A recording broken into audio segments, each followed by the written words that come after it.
Hey, this is day 2 of my vlogging experiment, episode 2. So it's noon. Um, so what happened today? I didn't feel like getting out of bed, and that's a funny thing, I'm sure that there's a lot of people that can relate to that. Sometimes I feel it's just like, I don't know, it's not that I'm glued to the bed, but you feel like you just don't want to get up. And it's a tough one because a lot of the time I have a lot of energy and I sleep very little, and I do just get up and it's no sweat. But then sometimes through other things in life, you end up, your energy gets a little depleted, I guess, and then there you are, stuck in bed. I mean, I don't sleep in past, say, like 6, but that's late for me.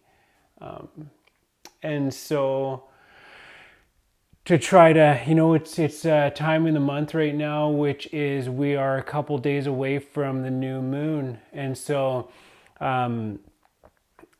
that is, for what it's worth, it's the least amount of energy. It's the lowest vibration of energy. We're at a very low vibratory, time in this cycle. And it's not that, I always like to remember that it's not that that's influencing you. It is reflecting. It is reflective of something that's going on within you, and it doesn't necessarily mean low energy, although it can. I kind of think of the moon cycles. It's like like a river. You can, in a sense, polarize yourself at different times in the cycle, by stepping out of the current, but it's very easy to get sucked into it. And then if you do, you kind of just got to go with the flow until certain days, which,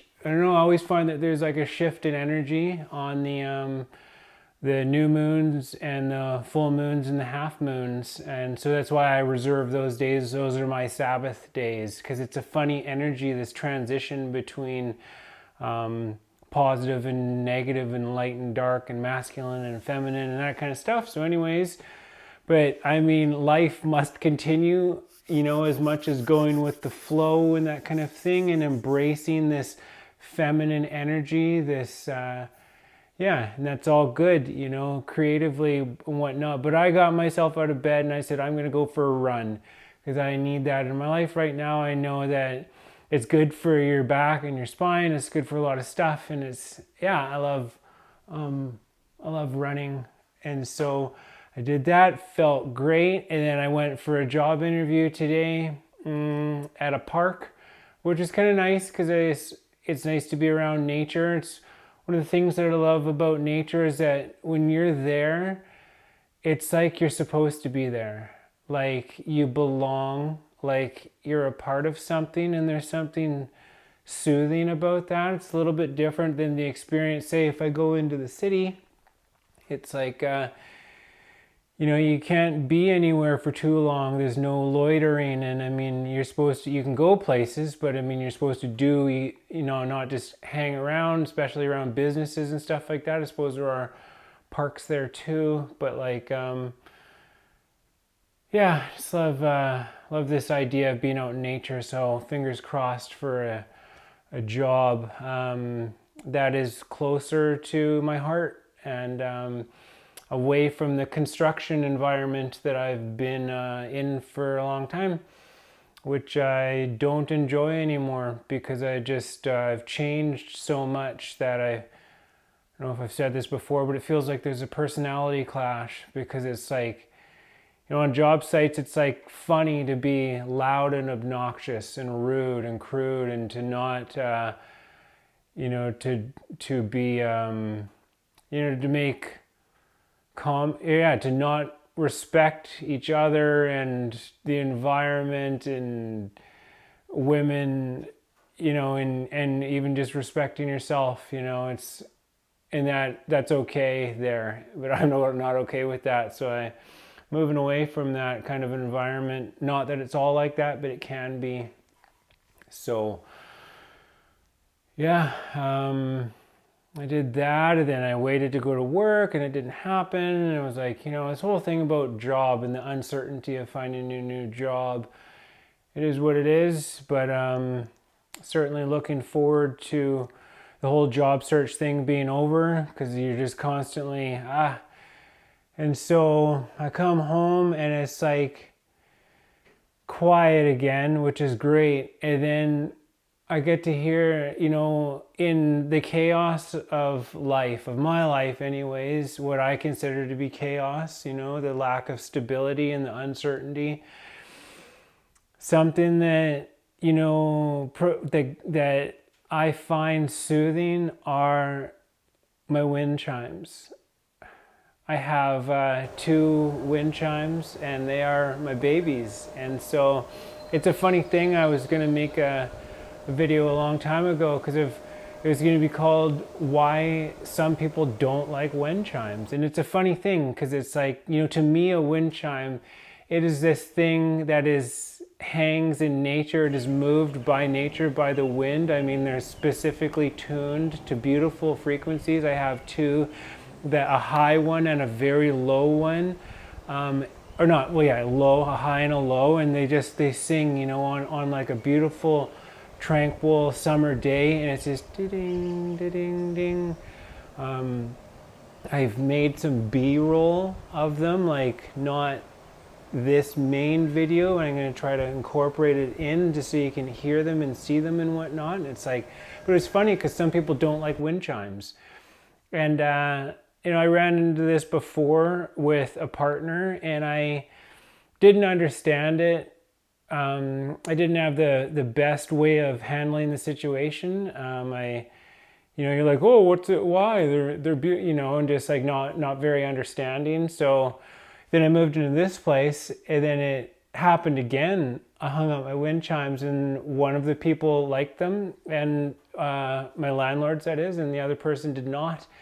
And it was kind of, it was an interesting thing, because it was just like, oh, gotta do something here. And I was like, it gets me to thinking about like why some people don't like wind chimes. And as I would guess, it is to do with control. It's a control issue, because like, this is my theory, right? But because wind chimes are a thing which makes noise, and I mean they echo nature because they're a part of it. They move with the season, or with the with the climate, or whatever, like with the movement of the wind and that kind of stuff. So it's, and that the wind is very much relative to the sun and whatnot, and how it reflects on the earth and then creates like updrafts and downdrafts and things like that. So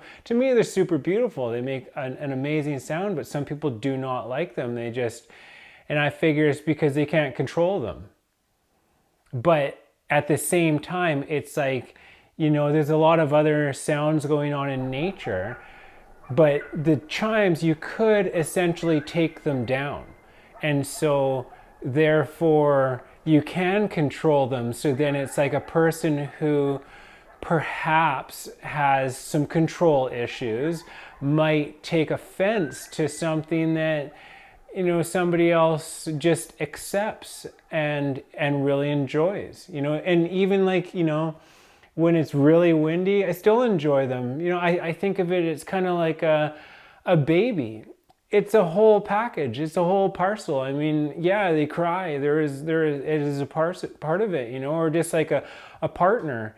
I've been in few relationships, and, I always thought the idea was that you accept the other person for who they are, and if they want, you can help them to find, whatever their best self is. But you have to accept. I mean, it's a whole package. Like me, I'm a lot, but I'm a whole package. And there isn't like, oh, I just like these I like you at this time, but not at this time. And it's just like with the chimes or with babies, they're a whole package, and yeah, it's a funny thing. So in the conversation we had, I was like, all right, well, we will just go with the lowest common denominator.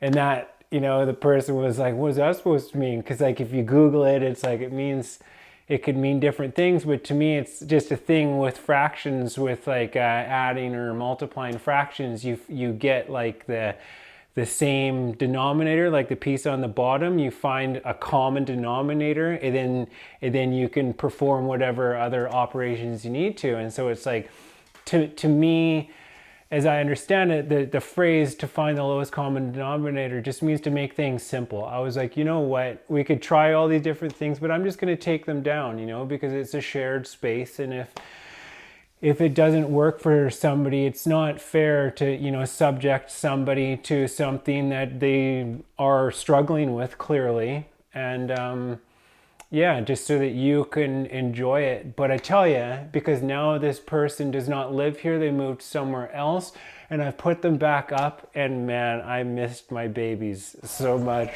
because they help me in the quietness where sometimes I need just a little bit of something. And it's like very quiet, even like classical music and even drum and bass, there's something about it, like the ticking. It's like I've heard about writers. There's a woman who she would go to her mom's house when she's sewing. And it's just that clicking of the sewing machine is just enough to occupy a space of the mind, which then makes it like easier to focus for some reason. I mean, and I have a very active mind, so it's just like to have, yeah, my babies, they've been gone for like months, and you get used to it, and then they're back, and it's like, I missed you so much. And then that reminds me of when I moved to England for a couple of years, and then came back. I was gone for like 4 years, traveling in total. And then like I came back, and the mountains, like I live in the mountains. I live on the edge of the Rocky Mountains here, and it's just like, you don't even realize how beautiful it is and how lucky you are to have them, to be in their presence and whatnot, and to have this level of nature, this amount of greenery here. It's very green in the Fraser Valley, the Vancouver area and surrounding areas and whatnot. Super lucky to live here. So that's yeah, wind chimes. Really grateful to have them back, and hope that there's some new people moving in tomorrow. Hopefully they enjoy them, or we'll find a way. But yeah, I guess that's it. Just I'm gonna go work on my car and continue looking for jobs, and then I'm going to a fire festival this weekend. In a place called Pemberton. So I got to get my car ready for that and get all prepped. But it's neat because it's the Beltane is it is the midway point in between the summer solstice and the spring equinox. So it's, as far as light is concerned, it's like the beginning of summer, the end of spring, but the beginning of summer. Of course, it is not the, what do you say, like there is a climate that is relative to our particular geographic location, right? And so the summer here is actually quite short. We say it's more like at the end of May is when summer actually starts, but as far as light conditions and stuff like that, and it's true, because it's like right now with, it is, there was one day wearing shorts this week, and then it's beautiful and sunny outside right now, but then in the evening it's pretty chilly. Like I went running and I had to have all of my stuff on because it was like 4 degrees and there's snow on the mountains and stuff. But yeah, so it's like we're in this midway point. So it's an old thing having a little bit of a celebration for the changing of the seasons and whatnot. So that's Beltane, and it is this weekend. So yeah, pretty excited for that. Go hang out with some friends, and it's just a 1 day thing.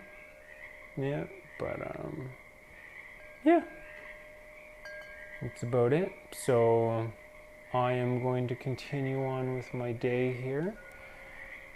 And yeah, this is good. I did day 2. Haha. So we will continue. La lutte continue.